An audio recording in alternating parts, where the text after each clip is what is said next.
Bonsoir à tous. Et merci Seigneur pour ta présence au milieu de nous. Merci Seigneur parce que nous voulons vraiment que ton esprit nous éclaire par ta parole. Nos cœurs sont ouverts et nous voulons laisser ta parole avoir toujours le dernier mot dans tout ce que nous pourrons dire, Seigneur, parce que toi tu es la vérité, ta parole est la vérité. Tu nous as donné un esprit de vérité et nous aimons la vérité et nous voulons être conduits par ta vérité. Amen. Donc nous parlons ce week-end de ce thème controversé. Peut-on perdre son salut, oui ou non? Je disais ce matin que le fait de poser la question déjà faisait bondir certains qui sont convaincus qu'on ne peut pas perdre son salut une fois qu'on l'a, qui ont des versets pour ça. Et puis d'autres qui croient le contraire, qu'on peut le perdre, et ils ont aussi des versets pour ça. Donc il y a une contradiction apparente. On peut trouver dans la Bible des versets clairs et nets qui nous montrent qu'on ne peut pas perdre son salut. Et il y en a d'autres qui ont l'air tout aussi clairs, qui montrent qu'on peut le perdre. Donc ce matin, j'ai commencé à parler de ce problème en disant, mais est-ce que déjà dans la Bible, il nous est montré le cas de personnes qui avaient la vie éternelle et qui l'ont perdue? Oui, il y a le cas d'Adam et d'Ève, il y a le cas de Lucifer et de tous ces anges déchus. Ils étaient dans la vie éternelle, ils l'avaient, Adam et Ève, par leur création. Ils ont été créés parfaits et purs et saints, en communion avec Dieu. Ils ne devaient pas mourir, ils ne devaient connaître aucune malédiction, parce qu'ils avaient la vie éternelle, et ils l'ont perdue par désobéissance. Alors, est-ce que c'est seulement eux au départ, et qu'ensuite tous ceux qui reçoivent la vie éternelle ne peuvent plus la perdre? Donc, que dit la parole de Dieu? La parole de Dieu, je disais ce matin, peut présenter, j'ai fait la liste verset par verset avant de venir ici, je dis il faut que je passe au scanner de ton esprit, tout le Nouveau Testament, je n'ai pas fait l'Ancien parce que d'abord il aurait fallu plus d'un week-end pour le détailler, mais déjà dans l'enseignement du Nouveau Testament, j'ai pris tous les versets du premier au dernier verset de l'Apocalypse, en les analysant tous et en les mettant en deux catégories, des versets qui montrent qu'on ne peut pas perdre, apparemment on ne peut pas perdre, et d'autres qui apparemment montrent qu'on peut. Je les ai tous listés, il y en a une quarantaine qui peuvent être interprétés clairement comme cette vérité qu'on ne peut pas perdre son salut. Et puis j'en ai trouvé 130 qui montrent qu'on peut. Enfin, toujours apparemment. Je sais que les partisans de l'un ou de l'autre position peuvent toujours retomber sur leurs pieds en disant, par exemple, si Dieu dit que certains peuvent le perdre, c'est qu'au départ, ils ne l'ont jamais eu. Donc ça peut être interprété comme une perte, mais en fait, pour Dieu, non. Ils ne l'ont jamais eu, donc pour les hommes, ils ont l'air de l'avoir perdu, mais pour Dieu, qui sait tout d'avance, il savait qu'ils étaient perdus dès le début parce que c'est lui qui l'a décidé ainsi. Dans sa souveraineté absolue, ça c'est le calvinisme pur.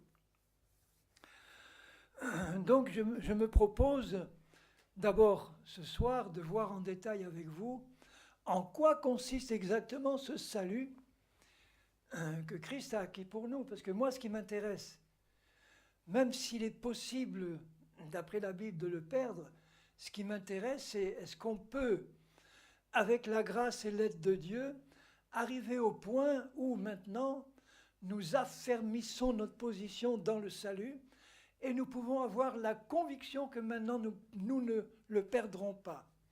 Même s'il y avait une possibilité encore de le perdre, ça voudrait dire qu'on finirait par nous-mêmes renier volontairement le Seigneur.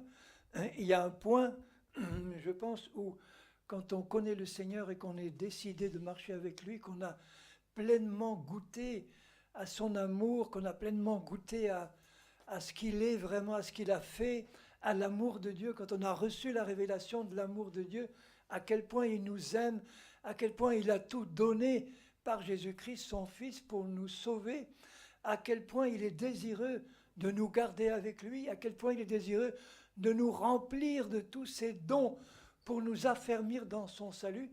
Moi, c'est ça qui m'intéresse. Ce qui m'intéresse, c'est de connaître le salut dans son intégralité. Qu'est-ce qu'il contient, ce salut? Parce que le fait de le connaître me motive à le garder. Le fait de le connaître me motive à le vivre concrètement.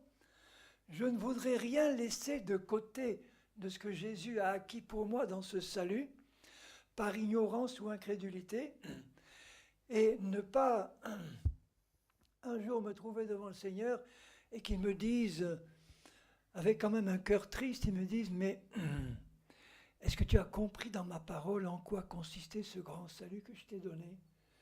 Parce que tu as vécu sur la terre avec simplement la conviction que tes péchés étaient pardonnés, ce qui est la base du salut, sans ça il n'y a rien. Mais il y avait bien plus de richesse dans cet héritage que je t'ai donné, et tu es passé complètement à côté. Ça faisait aussi partie de ton salut. Donc je me suis intéressé de près à la question, qu'est-ce qui contient ce grand salut que Dieu nous a donné en Christ? Et j'ai commencé par aborder ce matin le fait que la Bible nous révèle que Christ, le Fils éternel de Dieu, s'est incarné volontairement dans le sein de la Vierge Marie, mais qu'il lui a été formé un corps entièrement libre de tout péché. C'est le seul, depuis Adam et Ève, c'est le seul à être né sans péché, à être venu sur la terre sans péché, à être né de la Vierge Marie, avec un corps qui lui a été formé sans l'héritage de péché que nous recevons de génération en génération dans notre chair, qui est une chair de péché, ou qui contient une puissance de péché. J'ai expliqué ce matin, en détaillant avec vous l'Épître aux Romains au 7e chapitre, que Paul décrit lui-même un temps où il vivait, donc ça ne pouvait être que, comme il l'explique, quand il n'avait pas encore été en contact avec la loi qui est un stimulateur du péché, au sens où le péché, dès qu'il entend la loi de Dieu, dans sa nature, il se rebelle. Le péché est une puissance de rébellion contre Dieu et contre la volonté de Dieu. Nous avons hérité dans notre corps physique, pas dans notre esprit au départ, dans notre corps physique, de cette puissance de rébellion et de péché que Paul avait en tant que petit bébé venu sur cette terre comme nous tous.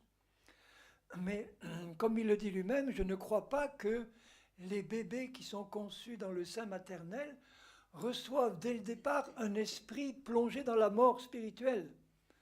Sinon, tous les bébés morts dans le sein maternel ou en bas âge seraient tous en enfer. Et ça, ce n'est pas la volonté de Dieu, parce que Paul dit, tant que je n'étais pas en contact avec la loi, je vivais.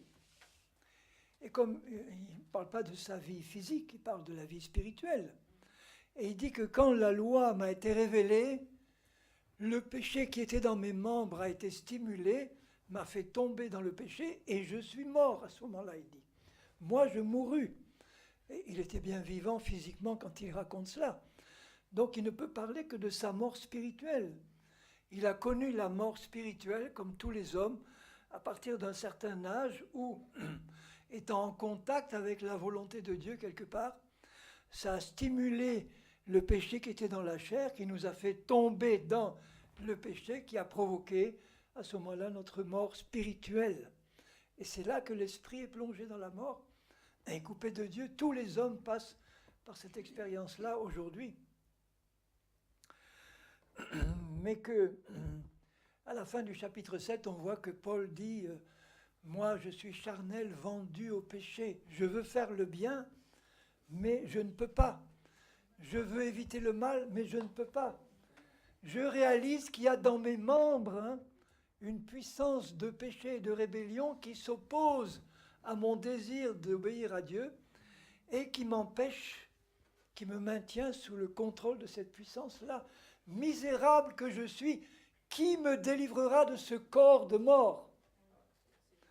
Ou qui me délivrera de la mort qui est dans mon corps et qui m'a conduit à la mort spirituelle?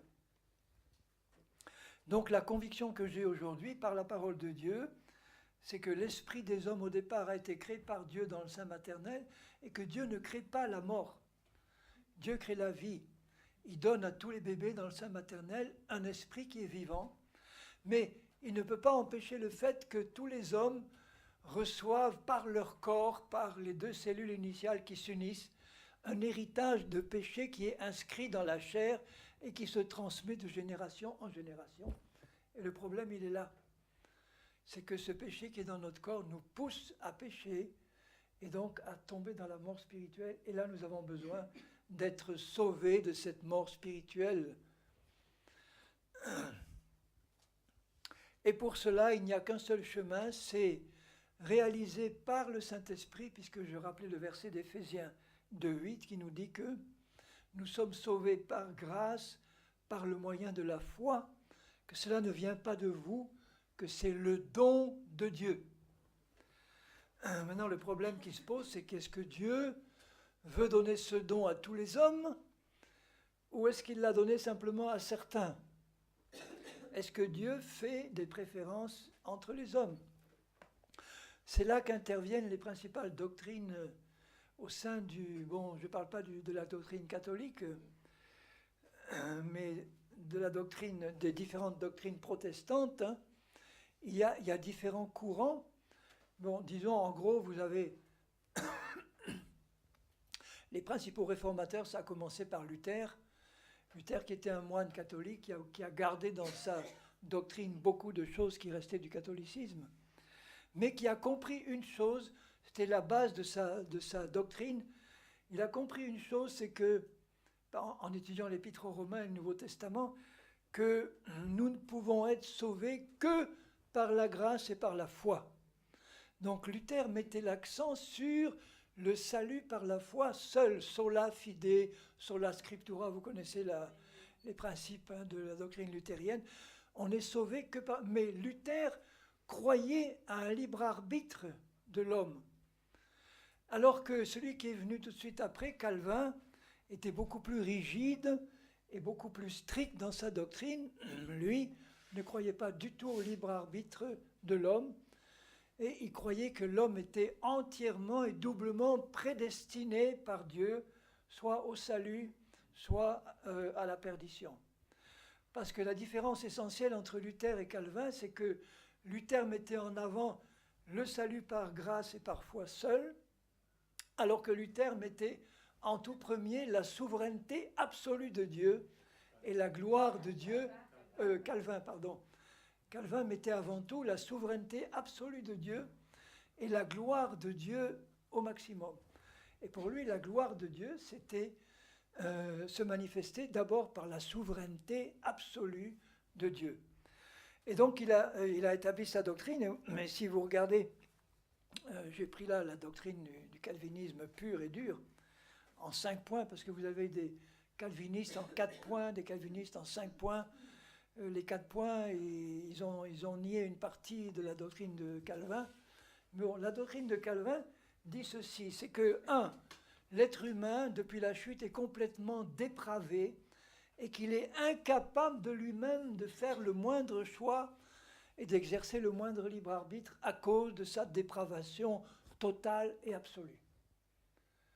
Voilà la base de la doctrine de Calvin. Il est même incapable de choisir librement le salut.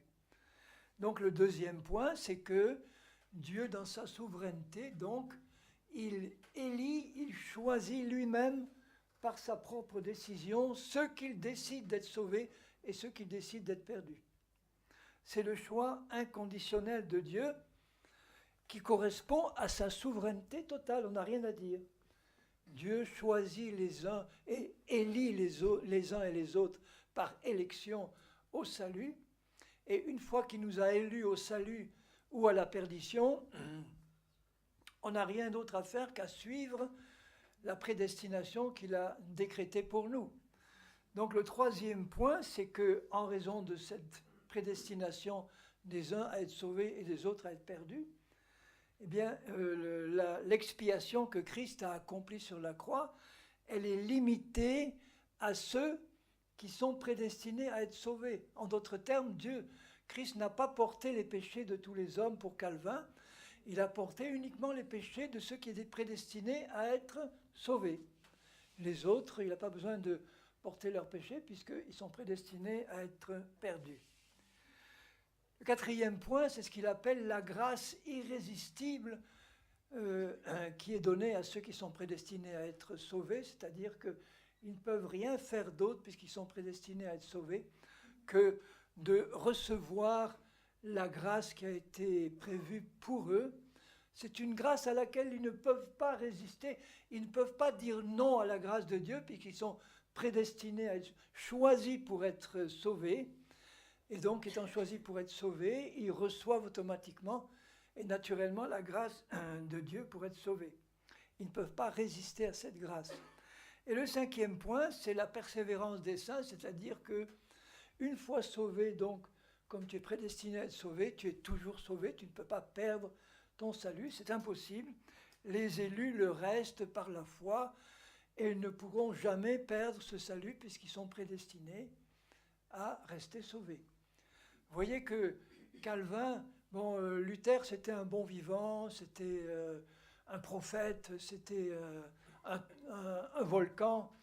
Calvin c'était un petit gringalet toujours malade, toujours très sérieux, triste, enfin, qui voulait systématiser la théologie protestante en faisant quelque chose de très structuré et de très cohérent du début à la fin. Et quand vous regardez la doctrine de Calvin, vous voyez qu'il n'y a rien d'aussi cohérent que ça. Tout se tient parfaitement. Le seul problème, c'est que c'est pour ça qu'il y en a qui sont des calvinistes en 4 points et pas en 5, c'est qu'il y a des versets dans la Bible qui sont quand même gênants pour le pur calvinisme pur et dur. Des versets qui nous disent, on les verra en détail, que par exemple, Dieu veut que tous les hommes soient sauvés et parviennent à la connaissance de la vérité. C'est écrit. Alors comment concilier ça avec la double prédestination? Si on dit que Dieu veut que tous les hommes soient sauvés et qu'ils parviennent à la connaissance de la vérité, il avait un moyen tout simple de le faire, c'est de prédestiner tout le monde au salut. Et à ce moment-là, il n'y aurait pas eu de problème. Alors, si tout le monde avait été prédestiné au salut, il n'y aurait pas eu de liberté de choix non plus. Il n'y avait pas de libre arbitre. On était tous prédestinés à être sauvés, tous réceptacles d'une grâce irrésistible, et tous recevant un salut qu'on ne pouvait pas perdre de toute manière, puisqu'on était tous prédestinés. Donc si Dieu veut que tous les hommes soient sauvés et parviennent à la connaissance de la vérité, comment peut-il en prédestiner, lui, de sa propre volonté, certains à être perdus? Calvin dit, c'est la souveraineté absolue de Dieu, on n'a rien à dire là-dessus. Et tel verset te montre que c'est le cas. Donc on va étudier ces versets, puis on va voir si on ne peut pas les interpréter d'une autre façon que Calvin les a interprétés. Parce que moi, ce qui m'intéresse, ce n'est pas tellement ce que Calvin a dit, c'est ce que la parole de Dieu dit. Or, vous avez un deuxième courant protestant, en gros, parce que Luther et Calvin, même s'il y a des différences, Luther a gardé un certain nombre d'interprétations de la Bible qui étaient plus proches du catholicisme que Calvin, mais vous avez d'autres courants dans le protestantisme qui sont à l'opposé de Calvin. Par exemple, vous avez le méthodisme qui ne croit pas du tout à la prédestination. Or, le mouvement méthodiste en Angleterre est un mouvement qui a été très puissant, qui s'est étendu aux États-Unis aussi, et qui actuellement est un des piliers du protestantisme mondial, bien que le méthodisme il se soit endormi. Il ne croyait pas du tout à la prédestination.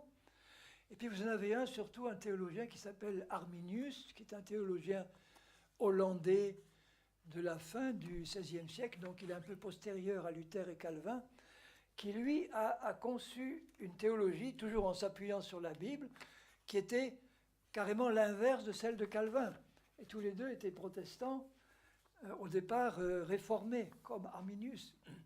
Alors Arminius dit dans sa théologie, par la Bible, qu'il n'y a pas de dépravation absolue et totale de l'être humain, qu'il est certes dépravé par le péché, mais qui garde quand même une possibilité de choisir ce que Dieu lui présente.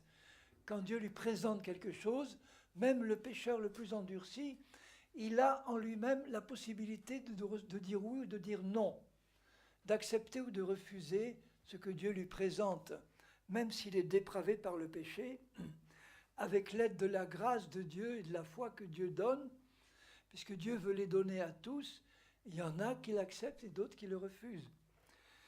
Il parle aussi donc d'une élection conditionnelle, au sens que Dieu choisit comme élus ceux qu'il connaît d'avance qui vont accepter son salut. Ce n'est pas la même chose que Calvin qui dit que c'est Dieu qui décide que tu vas être sauvé ou perdu, alors qu'Arminius dit Dieu connaît d'avance tous les hommes, il connaît d'avance ceux qui vont l'accepter ou le refuser, et en fonction de ce qu'il connaît de leurs choix qui vont être définitifs jusqu'à leur mort, à ce moment-là, connaissant d'avance les décisions des hommes, il va les prédestiner au salut ou à la perdition, non pas parce que c'est lui qui l'a décidé, mais parce que c'est eux qui ont choisi la décision finale et que Dieu ne fait que concrétiser leur propre choix. Ensuite, il parle de l'expiation universelle et pas partielle, en disant que Christ sur la croix a porté les péchés de tous les hommes. Et même s'il y a des hommes qui finalement ne finiront pas par accepter son salut, d'avance c'était payé, d'avance c'était acquis, de manière à ce qu'au jour du jugement, personne n'ait rien à dire, parce que ceux qui ont été prédestinés à la perdition par la souveraineté de Dieu pourraient, au jour du jugement, dire « Seigneur, mais on n'a rien eu à dire dans le fond. C'est toi qui nous as prédestinés à être perdus. On n'a pas eu de choix. Bon, c'est ta souveraineté absolue, on n'a pas à discuter de ta souveraineté, mais on n'a eu aucune possibilité de choisir. Ça nous a été imposé par ta décision souveraine. » Alors que Arminius dit non, Jésus a expié les péchés de tous les hommes, sans aucune exception, mais tous ne profitent pas de cette expiation par les choix qu'ils font. Vous vous rappelez que Jésus a dit que le Saint-Esprit, sa fonction, c'est de convaincre le monde. Il ne dit pas certains. Et il convaincra le monde de péché, de justice et de jugement.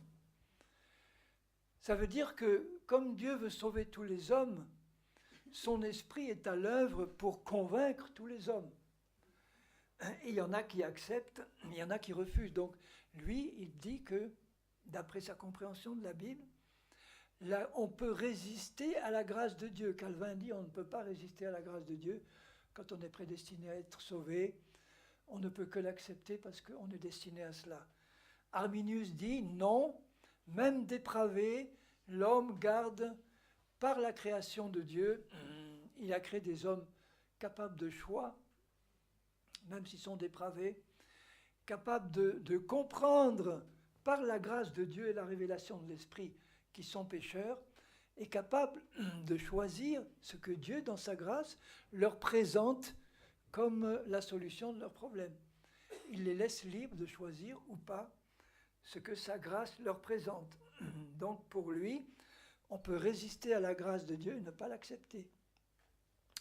Et enfin, le salut pour lui est conditionnel, c'est-à-dire que même si le salut nous est acquis par la foi, pour lui, en citant des versets de la Bible, les chrétiens, s'ils ne font pas ce qu'il faut pour le garder, ce salut, peuvent le perdre. Mais on ne perd pas son salut comme on perd son portefeuille ou qu'on perd « Ah tiens, mon salut, où il est, je l'ai perdu. » On ne peut perdre pour lui et pour tous ceux qui sont partisans de la doctrine, de cette doctrine-là, on ne peut perdre son salut que de deux manières en gros. Trois, quand on va un peu loin. Disons, il y a trois possibilités maximum de perdre son salut. C'est le péché contre le Saint-Esprit. Là, il n'y a pas de pardon possible. Or, le péché contre l'Esprit, c'est quelque chose de très spécial. C'était le péché des pharisiens qui savaient dans leur cœur que cet homme-là, Jésus, ne pouvait venir que de Dieu à cause des miracles qu'il accomplissait. C'est ce que Nicodème vient dire à Jésus la nuit. Nous savons, nous pharisiens, que personne ne peut faire les miracles que tu fais sans venir de Dieu. Donc ils le savaient, mais par jalousie, ils accusaient publiquement Jésus de chasser les démons par la puissance de Belzébuth, alors qu'ils savaient qu'il venait de Dieu. Ça, c'est le péché contre l'esprit. Mais il n'y a pas de pardon pour ce péché-là. Il n'y a pas de rédemption possible. Ce n'est pas le péché, par exemple, de certains dans certaines églises où on leur dit le parler en langue, c'est démoniaque, le baptême de l'esprit, c'est pas pour aujourd'hui, si tu parles en langue ou si tu manifestes des dons spirituels, c'est le démon toujours qui se manifeste. Et eux, ils le croient, mais ils le croient de bonne foi parce qu'ils ont été mal enseignés. Donc s'ils accusent quelqu'un de parler en langue par la puissance de Satan, ce n'est pas la même chose que le péché des pharisiens, parce qu'eux, ils sont trompés par un faux enseignement. Alors qu'eux savaient, les pharisiens, que Jésus venait de Dieu. L'autre manière de perdre son salut, c'est de mourir dans ses péchés. Jésus dit aux Juifs qui l'entouraient, si vous ne croyez pas ce que je suis, vous mourrez dans vos péchés. Sous-entendu, vous êtes perdus. Vous mourrez dans vos péchés. Si on meurt dans des péchés non confessés, conscients non confessés, dans un état de péché non confessé, on ne peut pas espérer par la suite entrer au paradis de Dieu si nous mourrons consciemment dans nos péchés sans jamais nous repentir. Alors, est-ce qu'un chrétien qui a connu le Seigneur, qui s'est vraiment repenti, qui a accepté Jésus comme son Sauveur et Seigneur, qui a marché avec lui pendant des années, puis qui a rétrogradé, qui est retombé dans le monde et dans le péché, qui tarde à reconnaître son péché et qui meurt, qu'est-ce qui se passe pour lui? On ne peut pas savoir, au dernier moment, quelqu'un peut se repentir, même à la dernière seconde, on ne peut pas juger, mais Jésus dit bien qu'il y en a qui meurent dans leur péché. Le calviniste vous dira tout de suite, oui, mais s'il meurt dans son péché, c'est qu'il n'a jamais connu le Seigneur avant. C'est qu'il n'a jamais été né de nouveau avant. C'est simple, on règle la question comme ça.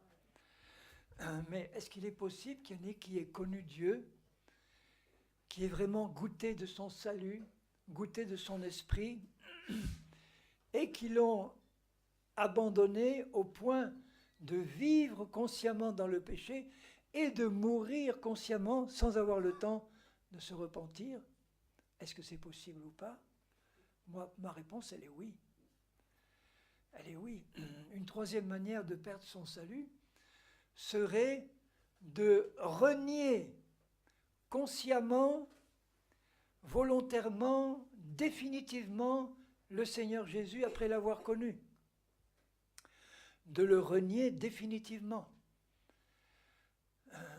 Là encore, le calviniste vous dira, s'il le renie, c'est qu'il ne l'a jamais connu. Mais est-ce qu'il est possible d'avoir connu Dieu, d'avoir connu le salut, et d'arriver au point où ça ne se fait jamais du jour au lendemain, progressivement, on retombe dans le monde et dans le péché, et qu'on arrive, c'est pas parce qu'on retombe dans le monde qu'on est forcément perdu, mais on arrive au point où on finit par dire volontairement à Dieu et à Jésus, maintenant je te renie, je ne veux plus entendre parler de toi et je reste ferme sur ma décision. Il y a un verset qui dit, si nous le renions, lui aussi nous reniera. On ne peut pas renier quelqu'un qu'on n'a jamais connu. Donc si lui nous renie, c'est qu'il sait qu'on l'a connu un jour. Si nous le renions, c'est qu'on l'a connu un jour. Oui, mais dans quelle mesure on l'a vraiment connu? Est-ce que ça a été jusqu'à la nouvelle naissance? Je vous ai dit ce matin et en début de ce message que la Bible nous montre qu'il y en a qui avaient le salut et qui l'ont perdu. Et donc ce n'est pas une impossibilité absolue d'avoir la vie éternelle et de la perdre. Donc entre les partisans, par exemple, les extrêmes, c'est Arminius et Calvin, hein. Entre ces deux partisans-là, mais est-ce qu'il est possible, et qui ont tous des versets bibliques qui jugent comme formels, mais en général, ils ne veulent pas tenir compte des versets bibliques des autres. Ils vont toujours vous montrer les versets bibliques qui appuient leur position. Les autres, ils s'arrangent pour dire ça ne nous concerne pas parce que ça ne concerne pas ceux qui étaient prédestinés au salut, hein. Donc, s'ils ne sont pas prédestinés au salut, vous pouvez dire ce que vous voulez, qu'ils ont peut-être connu Dieu ou pas, mais c'est pas vrai. Parce que la Bible nous dit ça. Mais comme la Bible dit clairement le contraire par ailleurs, il faut qu'on arrive à un point où par l'Esprit de Dieu, on peut concilier les deux positions. Alors, moi j'y suis arrivé, non pas parce que je suis plus fort que vous, mais simplement par la grâce de Dieu, disant Seigneur, il faut que tu me montres comment résoudre cette contradiction apparente entre tous ces versets qui me disent qu'on ne peut pas le perdre et ces versets qui me disent qu'on peut. Quelle est ton interprétation à toi? Quelle est la vérité de Dieu? Donc là, la conviction que j'ai actuellement, et qui est fondée sur la Bible, c'est que la Bible me montre qu'il est possible de perdre son salut, mais que si nous faisons ce qu'il faut, c'est-à-dire faire ce qu'il faut, ce n'est pas un salut par les œuvres, c'est-à-dire si nous saisissons en permanence et que nous gardons en permanence la grâce et la foi que Dieu nous donne et que Dieu veut que nous gardions, puisque tout est par la grâce et par la foi, ce n'est pas par nos œuvres.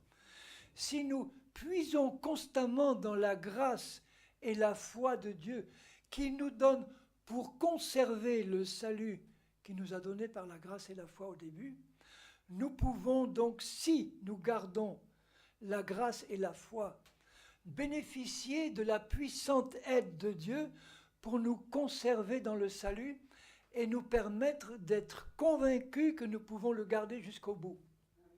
Même s'il y a une possibilité qui reste réelle, donc c'est pour ça que nous devons suivre les avertissements qui sont donnés constamment dans la parole de Dieu. S'il n'y avait aucune possibilité de perdre son salut, pourquoi Paul, Jacques, Jean et tous les autres passent leur temps à donner des avertissements en disant « attention, attention, attention ». Sinon, si j'étais prédestiné à être sauvé, un jour j'ai recueilli un autostoppeur, ça avait l'air d'être un hippie complètement débraillé. J'ai eu compassion de lui, je l'ai amené chez moi pour lui donner à manger parce qu'il avait l'air d'avoir faim. Et puis je lui dis, je vais l'évangéliser, je lui commence à lui parler du salut. Il me dit, ah mais arrête, je connais tout. J'étais pasteur évangélique. Et dans mon église, on m'a dit ce que je crois maintenant, c'est qu'une fois sauvé, toujours sauvé. Donc maintenant, c'est vrai, je vis dans la drogue, je vis dans la... Bon. Mais une fois sauvé, toujours sauvé, donc je suis sauvé, il n'y a pas de problème. Alors j'ai dit, écoute mon frère, je veux bien croire que tu es sauvé, mais tu te mets le doigt dans l'œil jusqu'au coude. Parce que si tu penses qu'une fois sauvé, toujours sauvé, maintenant tu peux vivre cette vie que tu mènes là, dans la drogue, le sexe et puis le hippisme, en disant je suis sauvé, donc j'ai une garantie, mon ticket est assuré pour l'éternité. Je pense que tu te mets le doigt dans l'œil jusqu'au coude et que tu as besoin de revoir ta théologie. Parce que sans la sanctification, nul ne verra le Seigneur. Et la sanctification, ce n'est pas le résultat de mes œuvres, à moi, de mes bonnes œuvres, une récompense de mes bonnes œuvres saintes. C'est simplement puiser en permanence dans la grâce et la foi que Dieu me donne, puisque les deux sont un don de Dieu, pour pouvoir en permanence laisser son esprit me porter sur le chemin de la sanctification, le laisser me travailler pour me faire atteindre le but qu'il veut me faire atteindre et qui me montre clairement qu'il veut me faire atteindre. Je vous lirai le passage de 1 Thessaloniciens 5, où l'apôtre Paul, 1 Thessaloniciens 5, verset 23, où il dit, donc il nous dit à nous, que le Dieu de paix vous sanctifie lui-même tout entier, et que tout votre être, l'esprit, l'âme et le corps, soient conservés irréprochables lors de l'avènement de notre Seigneur Jésus-Christ, c'est-à-dire à l'enlèvement de l'épouse. Celui qui vous a appelé est fidèle et c'est lui qui le fera. Mais il ne peut pas le faire dans la vie de ceux qui ne veulent pas ou qui ne croient pas qu'il va le faire.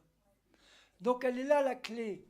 La clé, elle est, je sais que Dieu veut me conduire dans la sanctification totale, je sais que Dieu veut me conduire dans un salut complètement manifesté pour mon esprit, mon âme et mon corps, qui est la perfection absolue en Christ. Et il me dit là que le Dieu de paix vous sanctifie lui-même. Mais s'il voit qu'il a en face de lui quelqu'un qui ne veut pas être sanctifié ou qui ne croit pas que Dieu va le faire, est-ce que Dieu va le faire malgré lui? Non. Il a besoin, le Seigneur, que nous nous consacrions entièrement à lui pour le laisser faire dans notre vie ce qu'il veut faire, c'est-à-dire nous sauver parfaitement, puisqu'il veut sauver tous les hommes. Mais il y en a qui ne le veulent pas. Soit conservé irréprochable.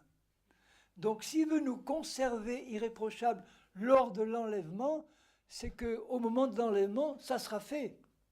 Et ensuite, il nous conserve dans cet état-là. D'ici l'enlèvement, je suis appelé à un programme de sanctification permanente en laissant Dieu faire en moi ce qu'il veut faire. Or, Jésus a dit en priant son Père, il dit « Je ne te prie pas pour ceux du monde, je te prie pour eux, ce que tu m'as donné, sanctifie-les par ta vérité. Ta parole est la vérité. Sanctifie-les par ta vérité. Ta parole est la vérité. » Mais comment cette sanctification va se faire? Pierre dit « Ayant purifié vos âmes en obéissant à la parole. » La sanctification se fait par l'obéissance à la parole, à la vérité. Donc c'est là que Dieu me demande de collaborer avec lui. Il me dit, je te promets que je t'amène au but d'un salut pleinement manifesté dans toute ta vie. Et c'est moi qui le ferai, c'est moi qui vais piloter, c'est moi qui vais diriger, c'est moi qui vais le faire. Mais je te demande de prendre les deux moyens que je te donne pour y arriver, c'est-à-dire ma grâce et la foi, pour que tu saisisses ces moyens-là et que, puisque la foi, c'est le fait de saisir, de prendre les cadeaux que la grâce de Dieu met à notre disposition. C'est pour ça que les deux sont nécessaires. S'il n'y avait que la grâce, la grâce et la vérité sont venues par Jésus-Christ.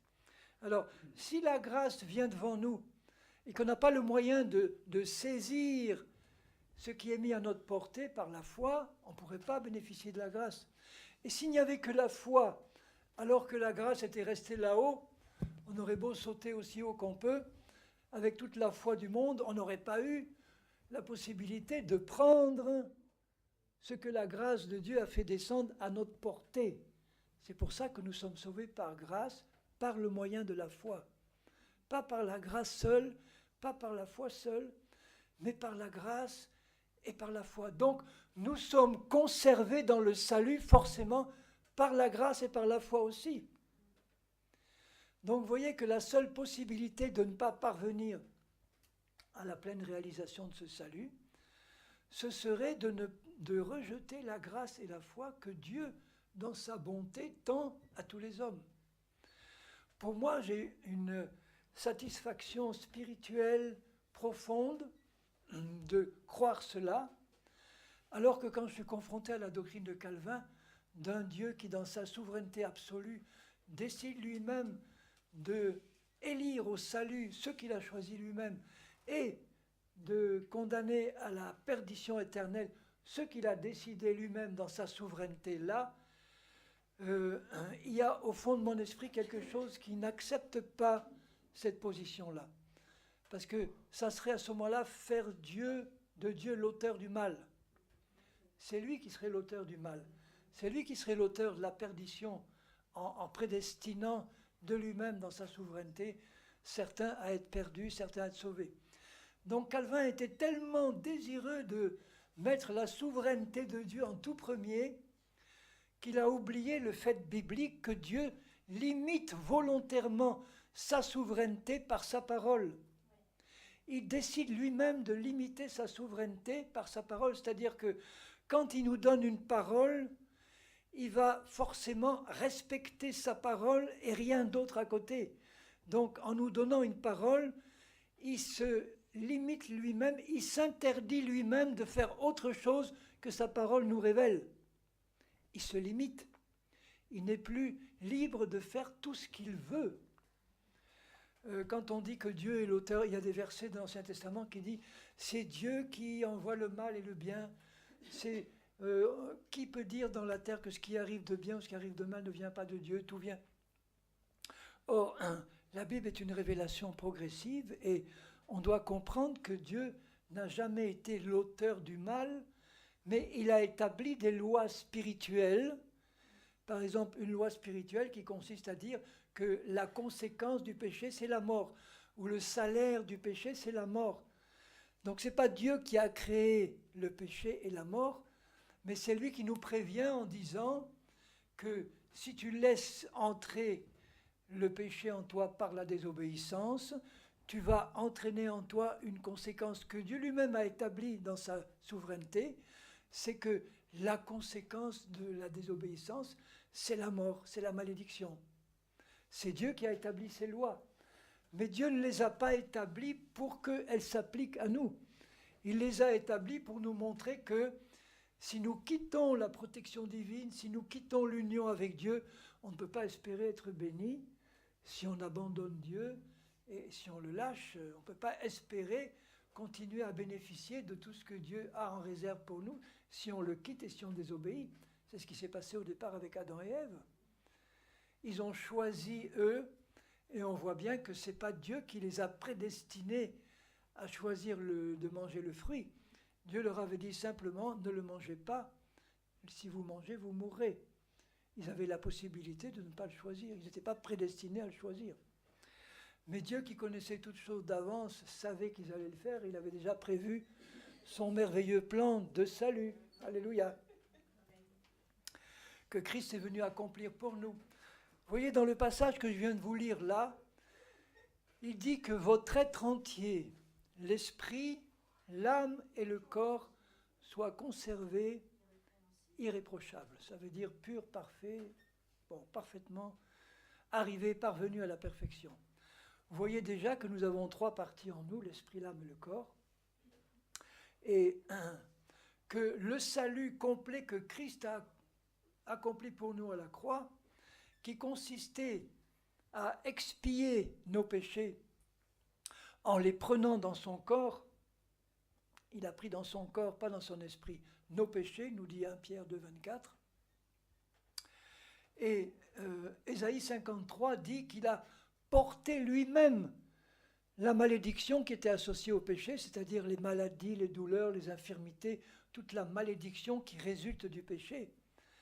Dans la pensée de Dieu, il ne pouvait pas simplement prendre nos péchés sans prendre aussi les conséquences de nos péchés qui sont la malédiction et la mort. C'est pour ça qu'il a tout pris.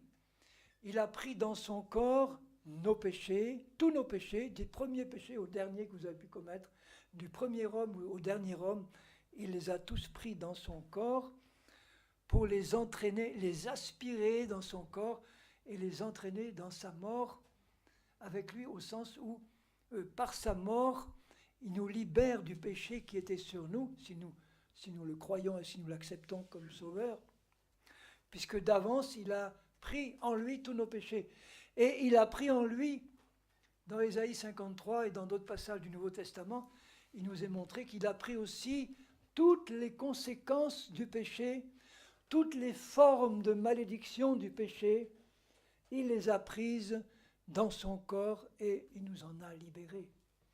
Vous voyez que le salut ne consiste pas simplement à recevoir le pardon des péchés et la vie éternelle, la nature de Dieu dans notre esprit régénéré, mais il consiste aussi à être définitivement libéré de toutes les malédictions qui résultent du péché que nous avons reçu par hérédité ou de ceux que nous avons commis nous-mêmes et qui ont entraîné la mort spirituelle dans nos vies.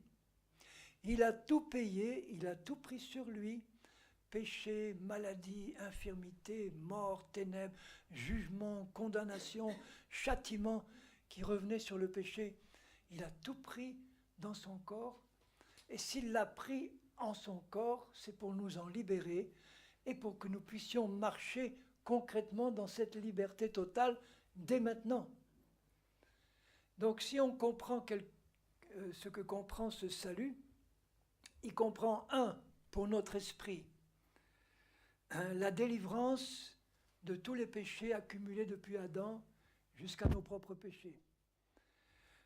Ces péchés qui avaient entraîné la mort spirituelle de notre esprit qui était coupé de Dieu et qui était contrôlé par Satan.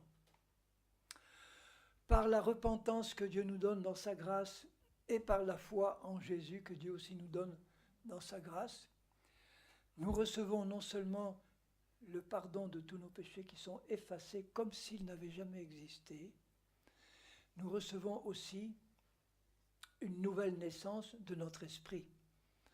Ça se passe en un instant au moment où nous nous repentons et nous acceptons Jésus. Le jour où je l'ai fait, jamais je me serais douté que j'étais passé par une nouvelle naissance. Parce que je ne savais même pas que j'avais un esprit dedans. Je pensais que j'avais une âme, des sentiments, des émotions, etc. Mais un esprit tel qu'il est décrit dans la Bible, je ne savais pas.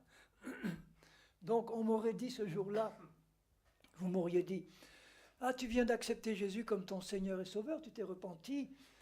Est-ce que tu sais que tu viens de passer par une nouvelle naissance? J'aurais dit, ah bon, première nouvelle. Où elle est cette nouvelle naissance-là? Moi, je ne me sens pas une nouvelle personne.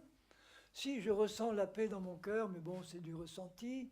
Mais moi, en tant que personne, dans mon âme, dans ma personnalité consciente, je ne me sens pas changé à 100%. Je me sens toujours la même personne avec ses qualités, ses défauts, ses problèmes. Tu me dis qu'il y a une nouvelle naissance, mais j'aimerais bien savoir où elle est, cette nouvelle naissance. Pour que je le comprenne, il a fallu que j'étudie la Bible, que je comprenne qu'à l'intérieur de moi, au plus profond, j'avais un être spirituel qui s'appelle l'homme intérieur, l'homme spirituel, fait d'une substance invisible mais bien réelle, et que cet homme-là avait été recréé à neuf par Jésus-Christ au moment où je me suis converti. Donc il a fait une nouvelle création semblable à lui-même, comme au départ. Quand Dieu a dit créons l'homme à notre image, à notre ressemblance, quand il nous fait passer par une nouvelle naissance, il dit à nouveau recréons l'homme à notre ressemblance, à notre image. Et l'être intérieur que nous sommes dans notre esprit est entièrement recréé à l'image de Jésus. Nous devenons, 2 Corinthiens 5, 17 et 21 disent que lui qui n'a pas connu le péché, il a été fait péché pour nous, dans son corps, pas dans son esprit, afin que nous devenions en lui justice même de Dieu. C'est-à-dire que cette nouvelle création de notre esprit reçoit immédiatement la justice même de Dieu. La justice, c'est-à-dire sa nature juste, sainte, pure et parfaite. Et que cette création-là est faite à l'image même de Jésus.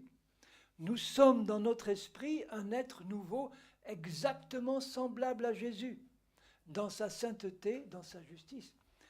Lui, il garde la prérogative d'être Dieu, et Dieu est omniscient, omniprésent, omnipotent. Notre esprit régénéré n'est pas omniscient, omniprésent, omnipotent, mais il est omniscient, omnijuste, omniparfait dans sa nature divine, enfin, hérité de la nature divine, puisqu'on devient participant de la nature divine dans notre esprit. Notre esprit régénéré devient un seul esprit avec Dieu, avec l'Esprit de Christ, nous sommes tellement unis avec lui, il vient habiter par son esprit dans notre esprit régénéré. Tous les chrétiens régénérés ont l'Esprit de Dieu en eux, mais ils ne sont pas forcément remplis de l'Esprit dès le départ, mais on a tous l'Esprit de Dieu dans notre esprit. Et ça fait partie du fondement même de notre salut. Notre esprit passe par une nouvelle naissance. Notre âme et notre corps, non. Donc là, même s'il y en a qui m'ont entendu 10 fois le dire, bien, je vais vous le dire une 11e fois, c'est que notre âme, on a besoin de savoir quelle est la différence entre notre âme et notre esprit. Notre esprit, c'est notre être intérieur profond. Si vous pouviez voir votre esprit, vous verriez un homme ou une femme complète, avec une tête, des bras, des jambes, des yeux, des oreilles. Notre esprit est un être complet, avec une tête, des bras, des jambes, des yeux, des oreilles, exactement comme votre corps physique là. C'est un homme ou une femme complète qui est recréé à neuf et qui est là à l'intérieur. Maintenant, notre âme, c'est notre être intérieur conscient, ordinaire, habituel. C'est-à-dire que depuis tout petit, vous vivez dans un corps physique que vous connaissez et vous savez que vous avez un être intérieur où vous avez des sentiments, des pensées, des émotions, des passions, des raisonnements, des convictions, une éducation, un passé, une hérédité. Vous voyez, notre âme, elle est conditionnée par tout notre passé. Elle est conditionnée d'abord par l'hérédité, elle est conditionnée par l'éducation, elle est conditionnée par la culture, elle est conditionnée par nos expériences passées, parce qu'on a hérité, comme dans nos gènes de nos parents. Il y a des traits de physique, mais des traits de caractère qui se héritent aussi dans nos gènes. Il y a des familles de colériques, il y a des familles de dépressifs. Bon, tout ça, ça fait partie de l'héritage dans notre âme, de notre personnalité consciente que nous sommes en tant qu'être humain. L'âme, c'est le siège de notre personnalité consciente. Mais entre ce qu'est notre âme et ce qu'est notre esprit, il y a autant de différences qu'entre le jour et la nuit, ou la nuit et le jour.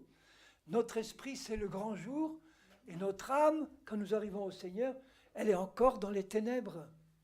En grande partie, elle reçoit quelques lumières au début, mais notre âme n'est pas changée au début. Mon âme n'était pas changée, la vôtre non plus. Est-ce que vous êtes, le jour où vous êtes converti, vous vous êtes senti changé à 100% dans tous les domaines de votre vie? Non, parce qu'on est tous pareils. Hein. On a sans doute senti qu'il y avait quelque chose qui s'est passé, certainement, mais de là à dire qu'on a été intégralement changé dans notre intérieur, non. Et c'est là le problème de Dieu. Parce que nous sommes conditionnés dans notre âme à nous voir tel qu'on s'est toujours connu dans notre passé, tel qu'on a toujours été avec nos qualités, nos défauts et ce qu'on était avant. Et Dieu fait tout ce qu'il peut par sa parole et son esprit pour nous montrer que cette personne-là, à laquelle nous sommes tellement attachés, parce que c'est tout notre passé qui est là, cette personne-là, pour lui, elle est morte et enterrée en Christ.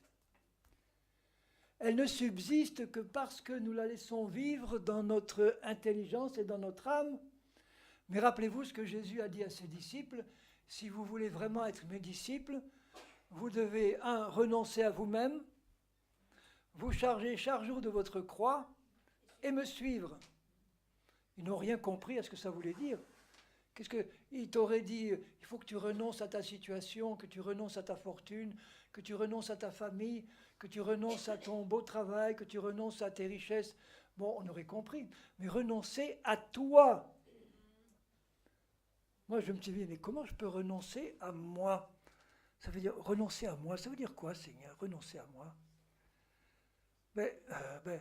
Le seul moyen de vraiment renoncer complètement à moi, c'est que je meure.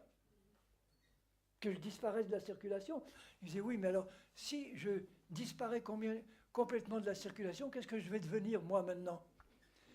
J'arrivais pas à comprendre. On me disait, oui, mais il faut que tu diminues pour que Christ grandisse en toi. Ça, ce n'est pas une parole du Nouveau Testament, c'est une parole que Jean Baptiste disait. Parce que si je dois diminuer, il faut que je diminue jusqu'à ce que je disparaisse, pour que Christ prenne toute la place. Et moi, qu'est-ce que je deviens, moi, là-dedans, si je disparais complètement? Ça ne colle pas avec ce que je vois dans la Bible. Je ne disparais pas. Ce qui disparaît, ce qui doit disparaître, c'est la conscience que j'ai de mon ancienne personnalité par rapport à la nouvelle que Dieu m'a donnée dans notre esprit et qui est la seule vraie pour lui. Le jour où un chrétien meurt, par exemple, un chrétien qui est en règle avec Dieu, qui part avec lui, il meurt. S'il y a encore des choses de charnel dans sa vie, parce qu'il n'est pas encore arrivé à la perfection, même Paul le disait, est-ce qu'il va amener ces choses charnelles avec lui au paradis? Non. La mort fait un tri. Par la mort, son esprit va sortir de son corps.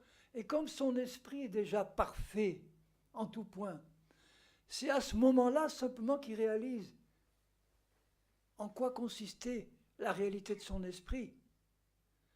Il va se retrouver consciemment dans son esprit. Et comme notre âme, c'est notre être conscient, après la mort, l'âme et l'esprit sont un. Il n'y a pas de différence. Sur la terre, il y a une différence entre l'âme et l'esprit. Parce que notre âme est complètement conditionnée par notre passé.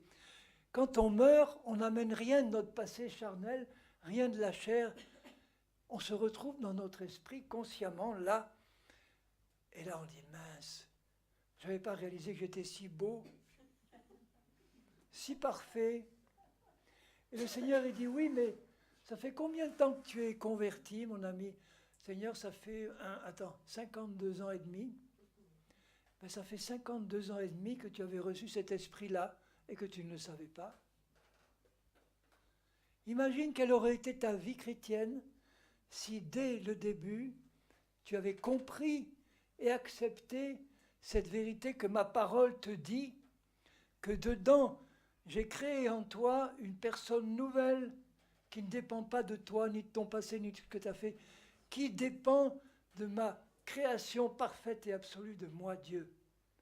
J'ai créé en toi, par ma volonté, un être parfait. Mais, ah oui, mais je ne le sentais pas, Seigneur, je ne le voyais pas. Mais je ne t'ai pas demandé de le sentir et le voir. Je t'ai demandé de croire à ce que ma parole te révèle. Et tu ne l'as pas cru parce que tu étais plongé dans ta vieille personne qui était morte et enterrée quand Christ est mort et enterré. Et tu as continué à marcher par la vue et par les sens et par ce que tu ressentais dedans au lieu de marcher par la foi en ma parole. C'est toute la... Donc vous voyez que le salut commence dans mon esprit par la nouvelle naissance et il continue dans mon âme. Alors comment mon âme peut être sauvée, elle, sur la terre, elle peut être sauvée elle ne peut être sauvée que par son renouvellement par la parole de Dieu et par le Saint-Esprit.